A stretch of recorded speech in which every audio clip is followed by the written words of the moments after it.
it wasn't until I was like 16, I think, I tried out for Canadian Idol and then realized how whack that whole system was.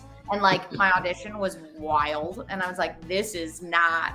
Why was it wild? What made it wild? We went down like this crazy back alley. They were doing like these pan over shots of like, say that you're in like not wait, young. No, wait, go back. You went down, they took you down an alley? Yeah. You need to explain this.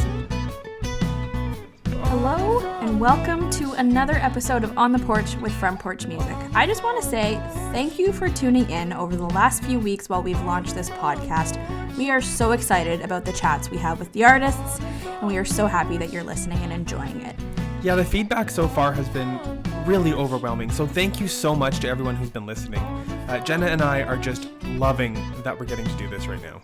This is episode 4 of On The Porch, and this week we have a special guest with us. She is a self-proclaimed Saddie Baddie. I'm going to go ahead and call her the queen of the Saddie Baddies. No, Casey Musgraves, that is not you. Her latest single is called Cowboys Go, and it is breaking our hearts. Please stay tuned for our chat with Parker Graye. So pull up a chair and join us on the porch for our conversation.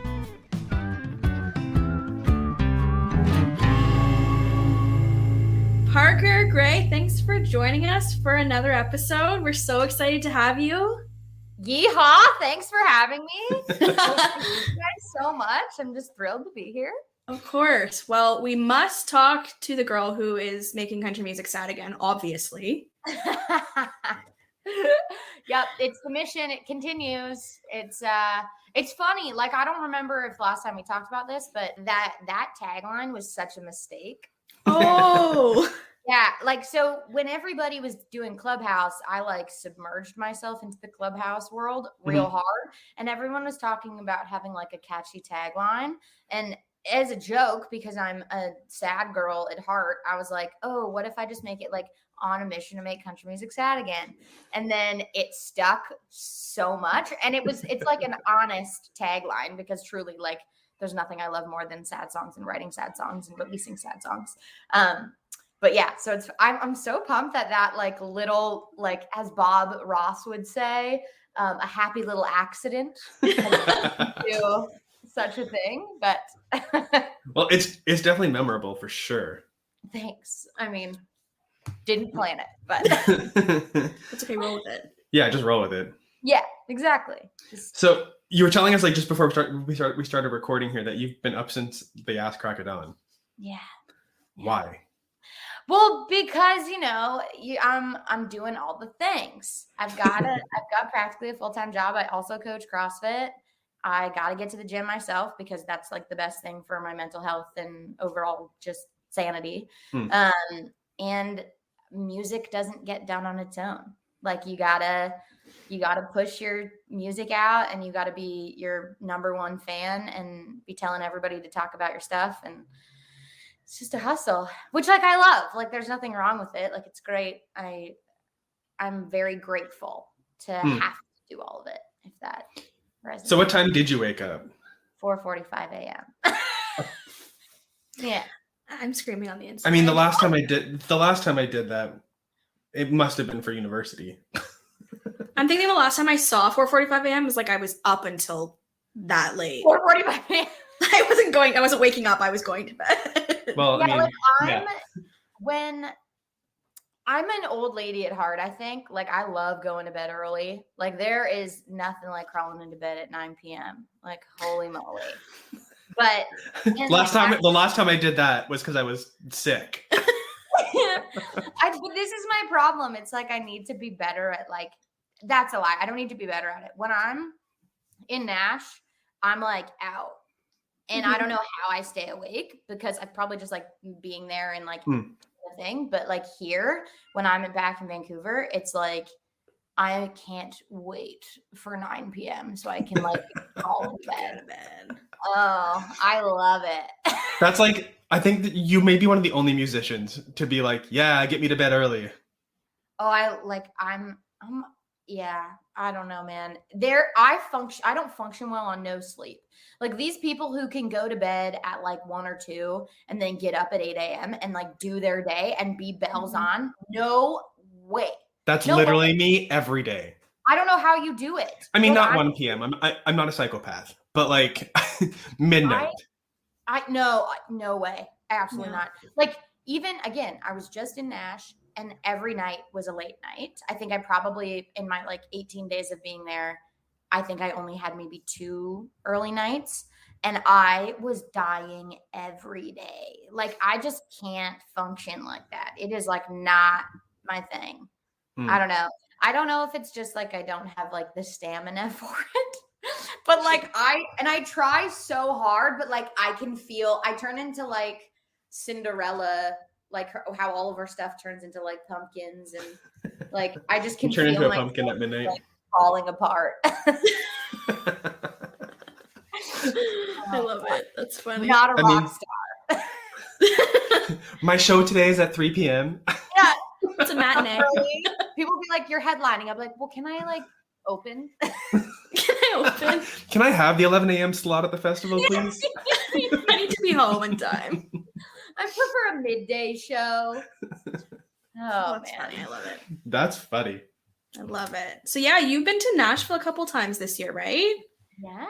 You're just so at home in Nashville.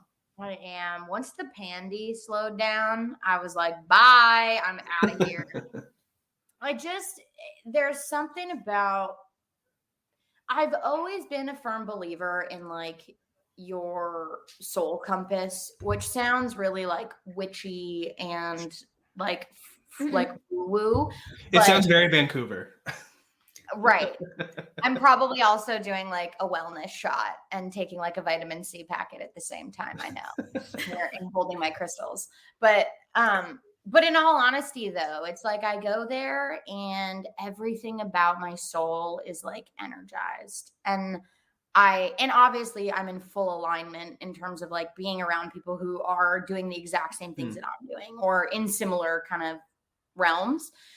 And I can't not be there. Like, I can sense the energy in my face just being like, oh, I'm so the most smiling when I'm talking about Nashville. And I find that the people that I've met there, I've met so many incredible people that are Canadians that I've worked with diligently over the last year, but and when I work with those people in Nashville, there's just something very special about that place. And I think my heart's definitely there. My soul is here in Vancouver right now, but my heart is in Nashville, and I can absolutely feel that imbalance in my body. Would you move to Nashville at some point? Oh, yes. That's Yeah. that's like what I'm trying to figure out now is like, how do I just be there? Because that's where I need to be. And I even find like I'm a social butterfly. Like I want to network with everybody. And it's so hard being back and forth. And I find like by the third week of me being there or 2.5 weeks in, people are like, are you around for this or that or this or that? And like, we want you to play this round or do this. And I have to be like, I'm going back to Canada. So I just got to be there. It's like, yeah. Like, I just like can't wait to go back. Like, Yeah. when can I leave? When can I leave? What plane is next? I mean, there's really something to be said about surrounding yourself with people who are similar in a similar boat and just have the same passion. Yeah. Things just start flowing. Yeah. And I mean, even when I talk to folks like you guys, it's like all of a sudden I just feel so in the zone because it's like I'm doing what I want to do. Like, right. Yeah.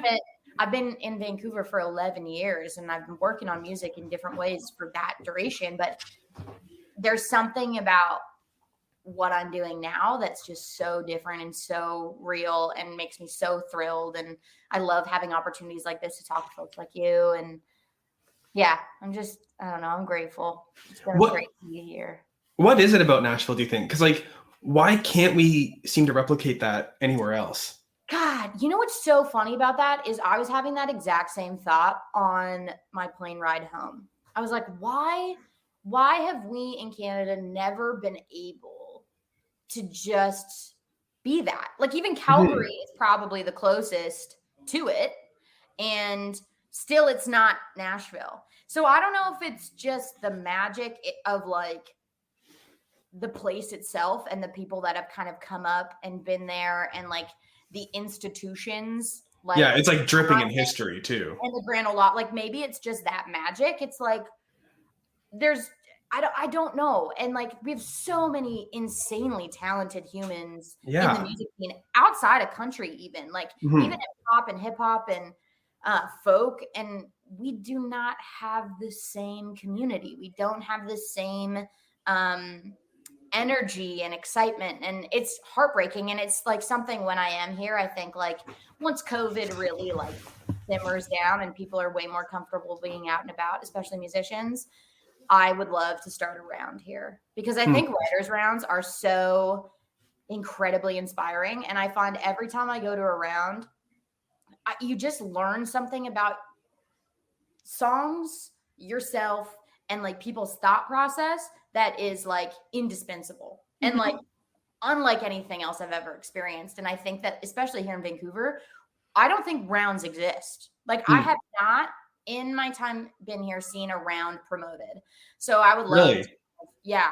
It's just like we don't have a scene here. And like we do in some regards, but like not even close remotely to Calgary or even Nashville. So I would love to do something if Jenna, we should fly out there and do a round. Guys. Yeah. You lived in Calgary for a while, didn't you? Or you lived in Banff? I lived in Banff. Good. Right. I love Banff. Right. I lived in Jasper for a while. Mountain life is amazing. I love it. I miss it so much. Yeah, like I would never want to live there now because when I lived there, Banff hadn't popped off like it is now. Like now it is like it's like Whistler minus Village. Yeah. But it's just different now. And I was there when like it was just there was like nothing. Which I'm like, oh, I'm so woke. Like I was there before someone else was. But like it was just small towny vibes and people started calling me a local and I was like, I gotta get out. Like I gotta go. I can't do this anymore. But it's like, yeah, Banff is beautiful. Ugh. Yeah. When I was in Jasper, it was like I don't know if Jasper's changed much since, but like, it was like small town, like not much there. I think Jasper's always been smaller than Banff. But like there wasn't a Tim Hortons, there wasn't any big brand there that you could recognize. And it was chef's kiss. It was amazing. Right.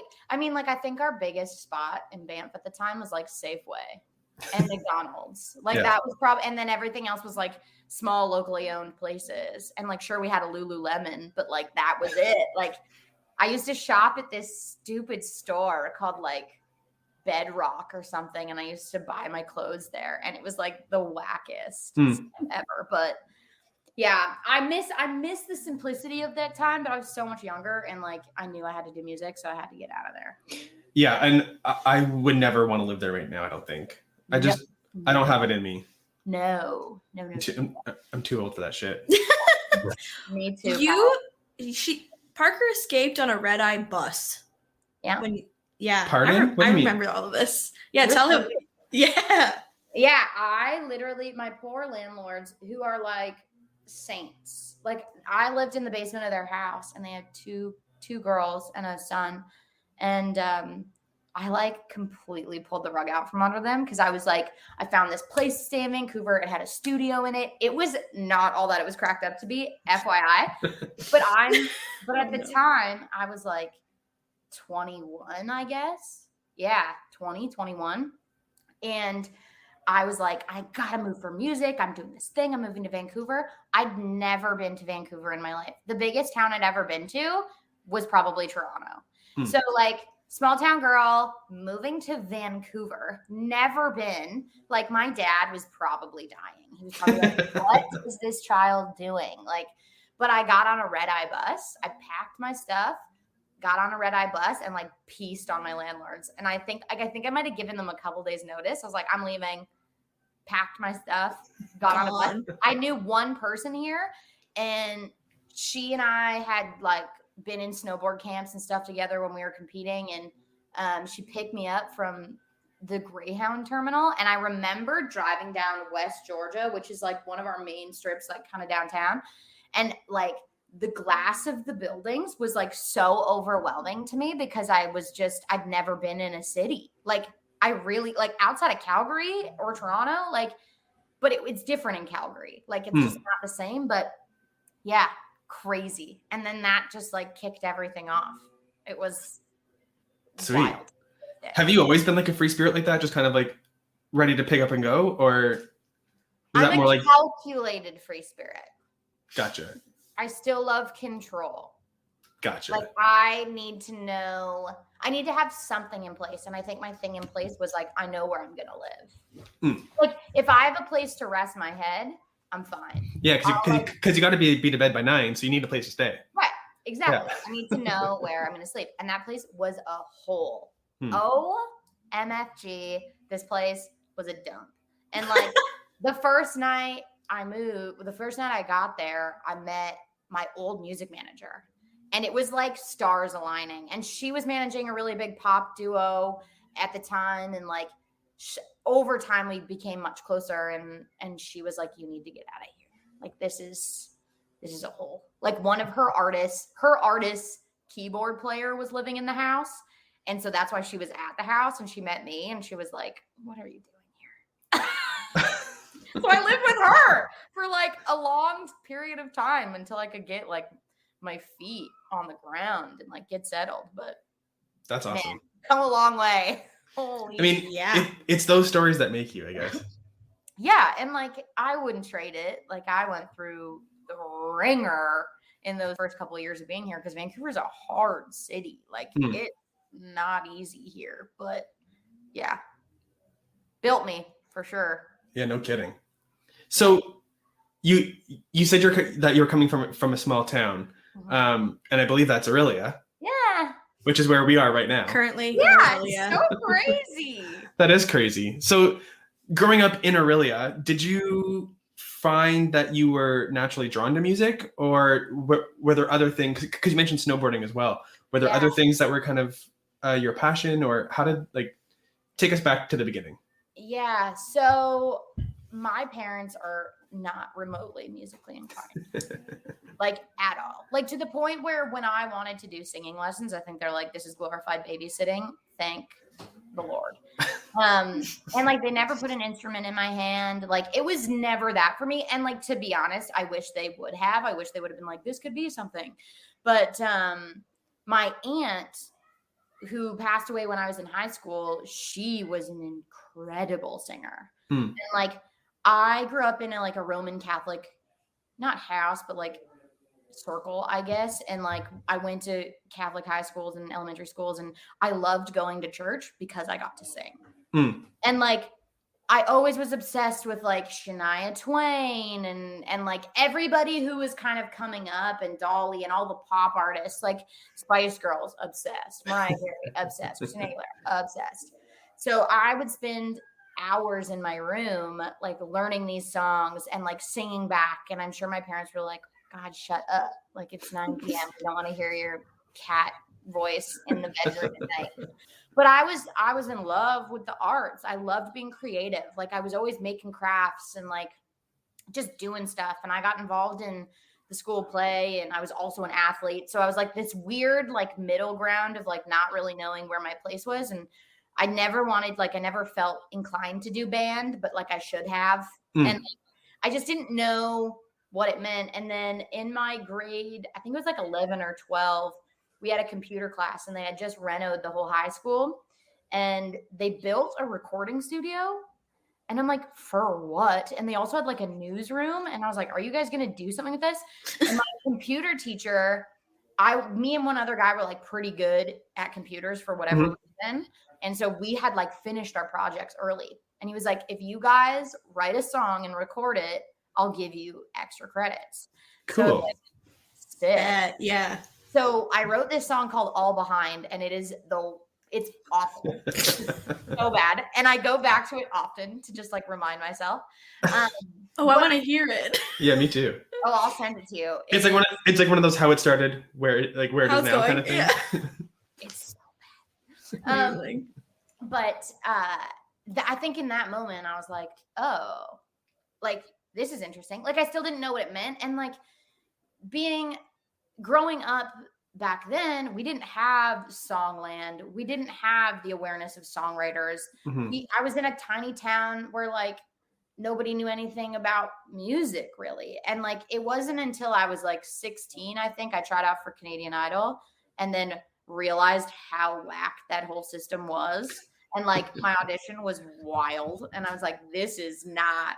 Why was it wild? What made it wild? We went down like this crazy back alley. They were doing like these pan over shots of like say that you're in like not wait, young.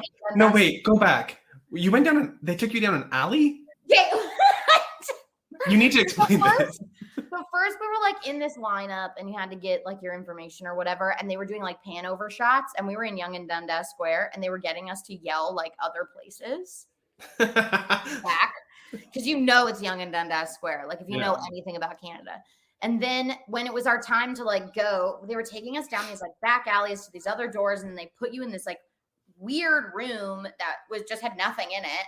And then the girl that they let go through, I will never forget this. She did a cover of Encore by Linkin Park. Oh no. Oh no. Yeah.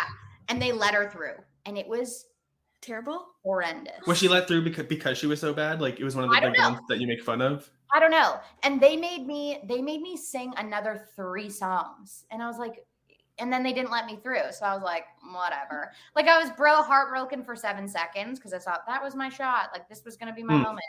But obviously not. So I think then I was like kind of discouraged because I didn't know what to do. We didn't have TikTok. We didn't have Instagram. We kind of had YouTube. But like even then, like I don't know how many people at that time were really like putting covers on YouTube. Well, and we barely had webcams. Like right. Exactly. It was a long ass time ago. So I had a hard time figuring out how I was going to do it. So I fell in love with snowboarding. And I started chasing that because I was good at it. And like, that's why I'd moved to Medicine Hat, Alberta first. And I like ran a ski school outside of Medicine Hat in Elkwater. And I was like the main instructor and like doing stuff with kids all winter long. And it was fine, but like not what I wanted to do, obviously. And then I moved to Banff and I was like kind of chasing that snowboarding dream. And I broke my collarbone in Banff really bad. Ooh. And I couldn't bounce back. Like there was just like there was no way it was going to happen.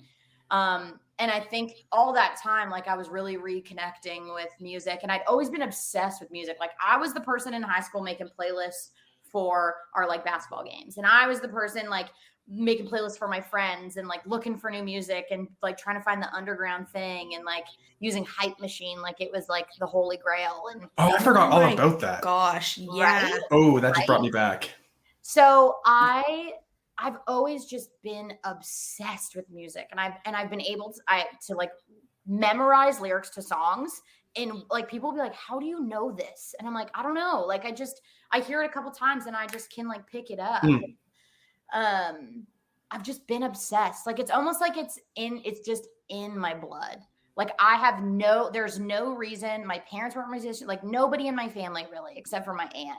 And she was the one that always believed in me and always wanted me to go for this. And like every time I want to give up, like I just think about what would she want to do. And oddly enough, last time when it came out or when I was planning the release, my old manager, I was like kind of consulting her on dates and like timelines. And she was like, nah, I think you need to release it on the 18th. And I was like, June 18th. I was like, okay, fine. That was going to be a week earlier than I anticipated. And I was going back. So I was like, when did my aunt die? And it would have been like June 17th. And my God. Technically June 17th at 11:59. And so I was like, the stars just happening. And like, it was one of those magical little moments that like and that song's been so special. Like that song has really truly changed my career in so many ways and how people view me as an artist. And it's it's a cool thing. I mean, so it's like really turned into like a special song. Yeah. And it was already a special song. Like I never wanted to release that song, but so many Really? people, oh yeah, it was too raw. That song I wrote like days after the final breakup with that guy. And it was the realest I think I'd ever been in a songwriting session. And like I took verbatim parts of text messages and just dumped it into a Google Doc, cried in Luca's basement, and like got him to like piece me together and do this song. And I thought it would just live in a file for forever because nobody can sing any song better than Luca. And even to this day, I'm like, never sing it as good as you. But it just was going to be a thing that was for me, and I sang it at a showcase, and people were obsessed, and I was like, this is the saddest, like it's the slow song, like y'all are out of your mind, but people felt something, and I was like, man, okay, I guess we got to do this. And I will never regret. One, I think it, like, from a personal standpoint, I think releasing that song let me release a lot of things that I was holding on to. And then I've gotten so many messages since the release in June that, like, people are like, this song has transformed the way that I've looked at my relationships. And it like brings me to tears every time I think about it, because I want to cry right now. I never thought that my music would, like, touch people. And I think that that's, like, one of the most special, that's the best part of being an artist, is, like, connecting with people you don't know. Like, it just, like, makes my heart feel things. I mean, you can really hear it in the song. Like, it is a raw song. It is a slow song, but it's really raw. And, like, when you're listening to it, like at least when I'm listening to it, I can feel your pain in it as well. Yeah. And it's like, it's really great. So I'm really happy that you released it. Thank you. I think also give you a little moment. We're having a little therapy session here. But yeah, that's like one of those things where, you know, you can connect to people when you're telling something that you actually felt, that you actually believe in, that's not bullshit, that you're cutting for radio specifically. Like, those are the ones that turn out to be meaningful, or the ones that you really love, that are for you, and you know that because they're for you, they're going to be able to connect with other people too, right? Mm-hmm. Totally. And it's like, I think that's the hard part about being an artist right now. It's like, everybody's looking for songs that'll pop off on TikTok. Everybody's looking for songs that are going to pop off on radio. And, like, it's hard to chase that. Like, I don't think I could genuinely do that. And that's fine if people can. I love that. If you can feed that machine, I'm jealous of you. I, unfortunately, and, like, as a blessing, need to have this interesting, I have a moment when I know there'll be, like, this weird moment that comes up, and I'm like, this is the next song, or, like, this I have to cut. And there's a song that I got sent from somebody else as just like a fluke, and someone was like, this song is so you. And it was from a couple writers in Nashville, and it has sat with me for so long. And I finally, over the last couple of months, started having discussions about cutting this song. And I would never cut a song that's not my own. But there's certain songs that just grab me, and I'm like, no, this is something I need to do. And, like, I can't produce things that I don't feel something deeply about. I just can't. I don't know. It's hard. Because sometimes I want to have, like, a party anthem that people can like, jam to. But I think that's only going to come through with me writing with other people. Like, me and Greg wrote Northern Lights, and that song did great on TikTok. And I was like, sick. Like, and it's a fun song too. I think when he released it, Jenna and I were talking, and we were like, wait, Parker co-wrote this? We did. We were like, what? Yeah. It's not sad. Yeah, I know. It was kind of a mistake. Honestly, we, like, I think we had started with other ideas, and then I was like, Under Northern Lights is a cool idea for, like, really Canadian stuff. And I think at the time too, like, COVID was still well and moving, and, like, people needed something around that, like, May 2/4 time to, like, have a moment to, like, chill out and, like, raise a cup and, like, enjoy people's company and feel a little bit of a release. And so the release of that, the timing was quite good. But yeah, I don't often write party anthems like that. Well, before we talk about the sad things, let's take a quick break. Sure. Doing that front porch thing. We'll be right back with more on the porch. Doing that front porch thing. So we were talking about, party anthems and how that's not necessarily you, but kind of you, because you have co-written some. Yeah. But so you were talking about being, bringing, what was it? Making country music sad again. That's what it is, making country music sad again. I was like, bringing the sad back. No, that's not right. Saddies for the baddies. Ring to it. Saddies for the baddies. Yeah, that's my other tagline, which I have to make merch because people are also loving that one. So. Yeah, you got it. I would wear that Yeah, so so would I. proud. Yeah. Yes. Okay, I'm doing it. If Jenna says it, I'm doing it. So, did you give yourself this nickname or like this like tagline, or is it something that kind of just like it's always been part of like, oh, I'm always like writing sad stuff, so it's just kind of like, how did this come about? Like all the like, I don't really even know what my question is, but I don't know either, but I around it. So, I love feeling, probably to a detriment. So like, but there's other feelings than just sadness, right? So like, I know, but nothing feels like sadness. True. And I think I struggled with mental health my whole life, and like even now. And I've had lots of bouts of struggles, and I didn't have the easiest childhood. Like I've definitely gone through it. And I think there's something about when you're outside of sadness and you can feel that like go back to that feeling of sadness and you can see how far you've come. And I think that this is something in breakup songs that nobody talks about. And this is one of the reasons why I love breakup songs is in the moment, you can write something so real and so honest, and heartbreak and love is universal to everyone. We've all been through it, and everyone can understand what story you're trying to tell and relate it to themselves. Now, what nobody talks about is being outside of that sadness and outside of that heartbreak and listening to a sad song. Like when you're in a better place and you listen to a sad song and you can assess how far you've come from that heartbreak and how you've grown and what you've learned and like how you've stepped into a new self. Nobody talks about that feeling. And I think that that's why this was only a realization I think I truly made after last time, like as last time was coming out, is that I've changed so much. And we all think heartbreak is going to ruin us and kill our souls, and we're never going to find love ever again. And most days I still think that, but that's okay. Well, because it can make you pretty cynical sometimes. Yeah. Right. Yeah. But if you can really be honest with yourself and realize how far you've come, heartbreak songs are pretty magical.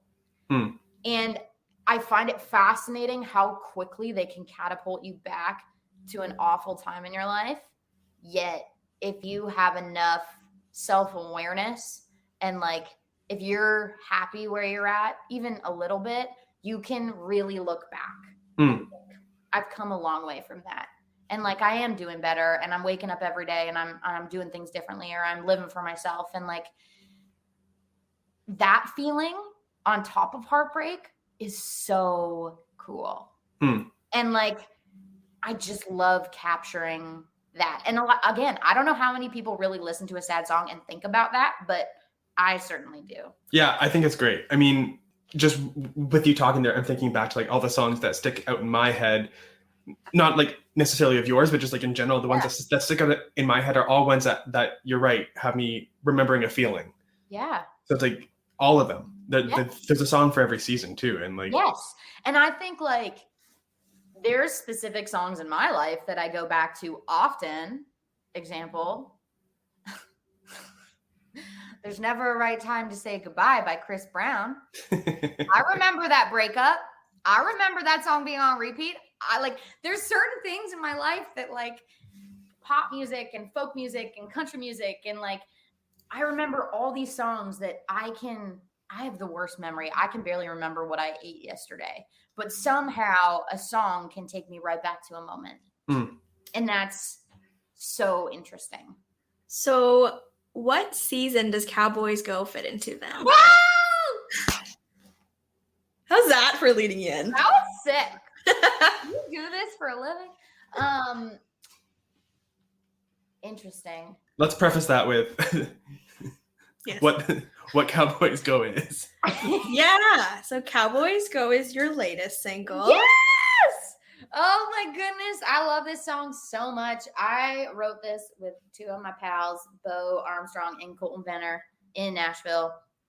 I didn't go into this session thinking we'd write a great song. Not that I didn't think we'd write a great song. Like, you can't. Yeah. They can't all be great. I just find I go into these sessions and like I expect too much, and then I have to like pull myself back. But and again, as I was saying earlier, there are certain songs where just all of a sudden you're like, oh, this is getting released. Like, and it really wasn't until I think like a week or two after we wrote it that I was like, oh, this is special. Like, this is cool. But the whole song is pretty much, again, which I didn't realize until after the fact, is like Cowboys Go is essentially the like comparison of modern day dating to cowboys and how it's like ghosting. Cowboys are just ghosters. Like that is what it is. It is. We're ghosting before ghosting was a thing in modern day dating. They were the innovators of ghosting. They hold Thanks, Cowboys. Thanks, Cowboys. But it's still a really sad song. Like I think there's a lot of time in my life where I've met a guy who, I mean, I meet somebody and I'm like, my wedding dress would look like this. Like, fall in love when a leaf falls. Like, it's awful, but Amazing. I'll fully own up to my foolishness, but often, like, I think there's times where because I've been hurt before and I put up these crazy walls that a guy will say something nice. And even if it is good intent, I'm like, bro, you and everybody else and every other cowboy I've ever met say the same dang thing. So you ain't gonna stay long. Yeah. You never stay. So Cowboys Go, like it wasn't based off something specific. It was really based off of like my experience in dating overall. And like the kind of sadness of like, that's just how the cookie crumbles. And like Cowboys Go. Like it's kind of being fed up. It's kind of being tired. And I think if you really listen to it, and I really tried to emote it in the song, is like it's that constant like role of dating and like meeting somebody and not working out, meeting somebody, and whether or not this universe has like a bigger plan and someone better is gonna come along and one door closes and another door opens. I wish people could see. Yeah. I wish people could see this as you're saying it, because that's the best part of you, what you're saying right now. Man, honestly though, like I'm just so tired of it. And I don't want to, like, I'm not going to date somebody for the sake of dating somebody by any means, but that whole process of being single and dating around and trying to find the person that you want to spend the rest of your life with is like, I'm not demoralizing. It's exhausting. Yeah, like you're putting yourself on the line so much. And although, like, sure, okay, we want to talk about personal growth, you get to learn a lot, blah, blah, blah, whatever. But it's exhausting. No one wants to go through personal growth. No, we don't want to have to. No, I just want to get there. I want to wake up one day and I'm like, I'm healed. Yeah. Literally. Yeah. I have no fears, no anxieties, no trust issues. No flaws. Yeah, I'm perfect. But yeah, so Cowboys Go really was just this like moment of like everything I'd ever experienced, and I threw it into one. And I'm really obsessed with like Western times. Like I love vintagey things. I've always obsessed over like old photos. Like I've always kind of been in this like weird aesthetic land of like, this looks so cool. Like I would love to like live back then. Maybe I was like in a past life brokenhearted by a cowboy. I don't know, but that's gotta be it. It's gotta be it, definitely. But yeah, so it came together so beautifully, and I got to work with Kate Malone on it, and she's based in Nashville. And one of my goals was like, I really want to start working with more females. I think that women in this industry are just like underutilized, and there's so much talent. 100%. So bananas. And we turned this song around real quick. It was like, we made the decision to cut it, and I flew down to Nashville and we tracked it in a week. And then it was the mastering, with mixing and mastering, we were done in another 2 weeks. Like it was the fastest I've ever done something, which gives me small levels of anxiety in the moment, but it turned out wonderful. And then Gabby Grella mastered it. In a perfect world, I would have wanted like all women straight across the board, but I think progression, we're moving in the right direction. But she did an incredible job, like capturing the emotion and keeping it simple and also big. And I'm so thrilled with how it came out. And it's a little bit of a departure from last time, obviously, because it's not that like sad, vibey, but it's still vibey, I think, but it sounds a bit more hopeful. But if you really get into the nitty gritty of it, it's still a saddie for the. I love, like, one of my favorite things ever is when a sad song is masked with like a happy beat. Yes. It's one of my favorite things, and I think Maroon 5 does it a lot. And I don't know, I love it. I love when it's like the beat doesn't match like necessarily the message, and I think it's a really interesting what's that word? Juxtaposition. What she said. Juxtaposition. Juxtaposition. There we go. That. No, when you texted saying I'm sending you all this song, I was like, give me it right now. And then I was listening, and I was just like, I was having a nice day. Okay, I had a half day of work. I was finished for the day, and I was like, I get to hear new music first. Let's get it. And I'm just laying there listening, and I was like, oh my God, romance is dead. Love is bullshit. This is a waste of time. You're on to having a good day. But I love this song so much. Oh, well, I'm so glad you love it because, I mean, again, like similar to last time, I'm like, I don't know how it's going to do. Like, and that's been the same with Cowboys Go. It's like, you never know what's going to happen. And just hearing people that dig it is like so like heart filling and like it makes me so happy inside. But I think we when you get to know people more too, you understand like when I get to know you, I know like you are passionate about the emotion behind something and you want to tell something that's raw and people can connect to because you feel it.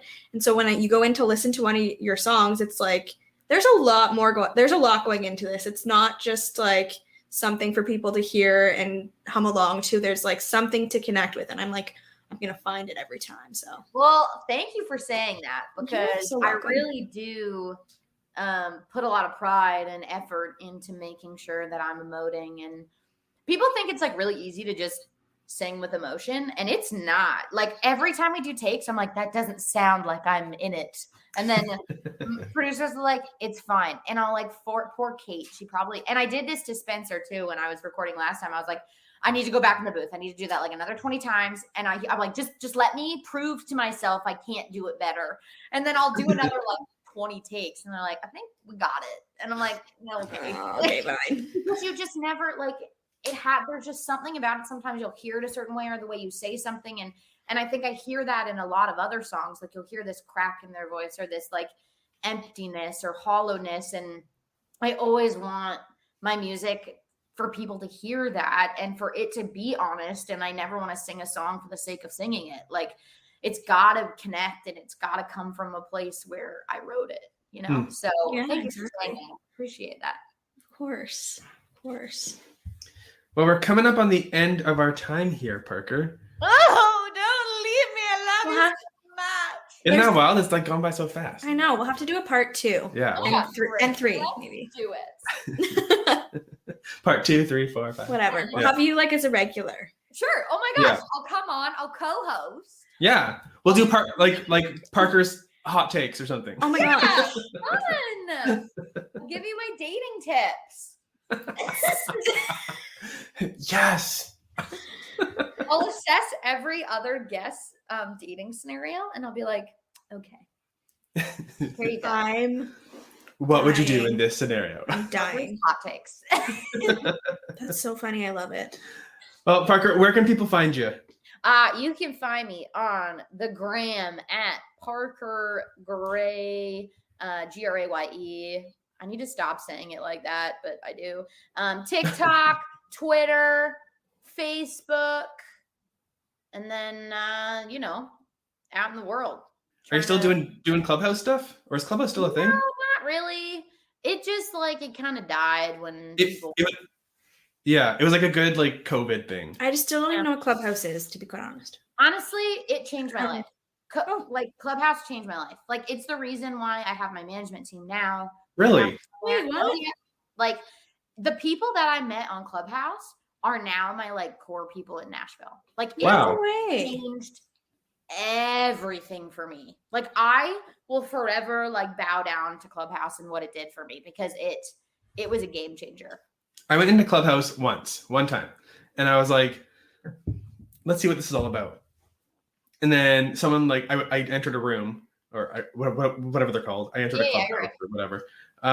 And someone called me out like, Logan, let's bring you in. I was like, nope, exit. I was like, I'm too embarrassed. I can't do this. And I never went back in. Oh, I loved it. And I told lots of people, because I knew lots of people who, like, from my business world, who, like, would thrive on, like, sharing their business on that app. Because I know a lot of people who had investors come in, who, like, connected and, like, found new employees. I know people who got jobs. Like, it was such an interesting thing. But you had to really give it a chance. And you had to, like, get settled into what it was. And so many people were so overwhelmed by what was going on and like how to navigate the whole thing. But if you really put time into it, and I was on it all day, like I would show up in rooms just to listen, just to be in the room. It was like a dumbed down version of networking without having to try, because you could just be, if or you were get dressed.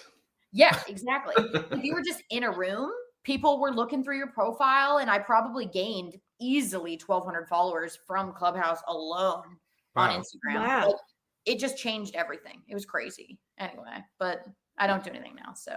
Well, we'll find you on TikTok. I'm better on Instagram. I'm trying to be better at the talk, but It's overwhelming. So overwhelming. And I'll like get ready. I'll like do the thing, because every TikTok video I have, I'm in like a sweater, because I just don't care. But I'll like do the thing, and then I'll like try to film. I'm gonna film like 4 videos, save them my drafts, and then I'll put them out all week.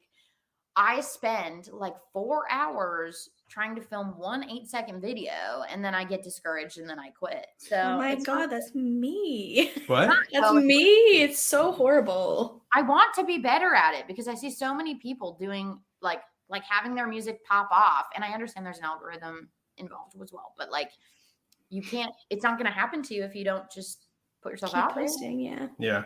Logan has gone viral, so he doesn't. I mean, it's no big deal. You went bye-bye? Tell me more. Well, like we started doing so during the pandemic, all I did was scroll TikTok. That's like, I wasted my life throughout the entire pandemic. That's still me now. So yeah, I mean, me too. But like, I was like, I need you to like do something productive with this time. Yeah. So why don't I just start a Front Porch TikTok and try something? Tried a bunch of stupid stuff, and then it deleted them and whatever. And then I had like an idea at like 2 a.m. I woke up, I was like, I have an idea. Texting me about it. Like it was an idea. Like, I don't think this is not going to be dumb at 9 o'clock in the morning either. Yeah. And then I was like, I have an idea. Let's like do like iconic Canadian country songs that you probably forgot about, and just like kind of feature those artists, feature the song. And like I did one, and I was like, I don't know if this is good or bad. Let's just put it out into the world. And it has over 60,000 views. I know. I mean, I don't know if that's viral, but we're calling it viral. That's pretty viral. That's pretty viral. No big deal. I have one video that broke like over 100,000 views. Guess what it's of, though? No, what is my it? music. It's of me working at a coffee shop, and this couple that would stop at the coffee shop, and they bring their dog. And every day, because I worked at this coffee shop every day for months, he would tie up his dog, and then his dog and him would fist bump, and he would come into the coffee shop. Oh my God. The video. It's still on my TikTok. You can go and look at it. I'm going to find it. And that was the video. And I was like, this makes me want to quit music. Everything that I'm doing sucks. Like it was brutal. But now it's like I just gotta be better at it. And like, I don't know. There's a whole lot of luck with it. Really, like my friend Jessia, she was in her car and like had this crazy idea, and you're gonna know it the moment I say it probably, but she had this idea. She was in her car, and she's just like, I'm not pretty, baby, I'm just fun. I was gonna say, that's a bit of a name drop there, isn't it? Huh? Right, she's lovely. But then blew up, and now she's got a massive record deal. She's working with Ryan Tedder all the time.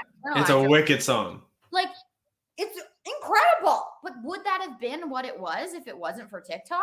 Probably not. Probably not. No. And like, there's those magical moments that I'm like, that would be wild. Same thing for Robin. Like Robin's F-150 Yeah. Blew up. Which, Yep. like, rightfully so. The song is a banger, and Yeah. like, it's so universally accepted because everybody looks at a truck or a car and it thinks like, "Ugh, I'm so sad," and like, you know, it's just I don't, but you know, I mean, fair. Whatever. I'm not the one making country music sad again. Exactly. But yeah, it's a tough one, and I want to be better at it, but I think I just overthink, and I need to stop overthinking. So It's so hard. ugh. Sometimes I wish someone would just tell me what to do, and then they'd time me and be like, "You have to be done," and then that way I would just do it once and be done with it. Maybe I'll just start timing myself.